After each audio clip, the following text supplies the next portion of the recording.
Realme নিব না Vivo নিব, দাম তো একই, কোনটা নিব? তো এটা তো 5000 এমপিআর ব্যাটারি, এটা তো 5500 এমএস ব্যাটারি, তাহলে এইটা নেই। কিন্তু এটার থেকে ক্যামেরা যেটার ভালো, তাহলে এইটা নেই। আর প্রসেসর কোনটার ভালো? প্রসেসর তো দুটার থেকে একটাও ভালো না, কোনটা নেই?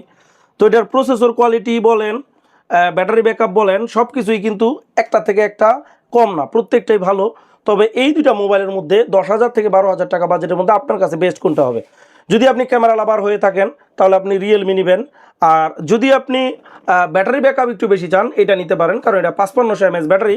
তো মোবাইলগুলো যদি আপনাদেরকে আমি দেখাই, ভিভো Y04 এই মোবাইলটির এই স্পেশাল কয়েকটি ব্যাপার আছে। তার মধ্যে সবথেকে জনপ্রিয় যে ব্যাপারটি হলো, এটি হলো আইপি রেটিং 64 এবং এসজিএস কর্তৃক এটাতে আপনার 5 ড্রপ টেস্টিংয়ে, এইভাবে ড্রপ টেস্টিংয়ে 5 পাইছে, রেটিং 5।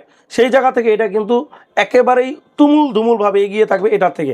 তবে এটার আপনার এর আগে আমার ভিডিওটিতে আপনারা দেখেছিলেন যে এটার কোয়ালিটি, বিল কোয়ালিটিটা একটু নর্মাল, এটার বিল কোয়ালিটিটা কিছুটা নর্মাল, তবে এই মোবাইলটি কিন্তু ভালো।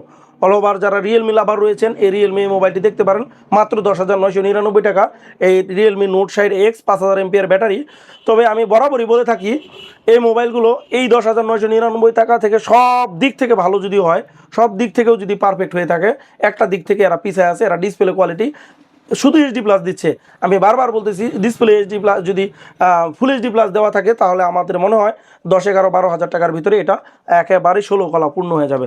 তো আমি এই ভিডিওটার মাধ্যমে এইটুকুই আপনাদেরকে মেসেজ দিব যে এই দুইটা মোবাইলের মধ্যে আপনারা ভিভো Y04টা নেবেন, যদি আপনারা বিল কোয়ালিটি এবং চার্জিং ব্যাকআপ, ডিসপ্লে কালার, এই জিনিসগুলো আপনারা দেখতে চান ভালো। তো সবাইকে ধন্যবাদ। আসসালামু আলাইকুম রহমতুল্লাহ।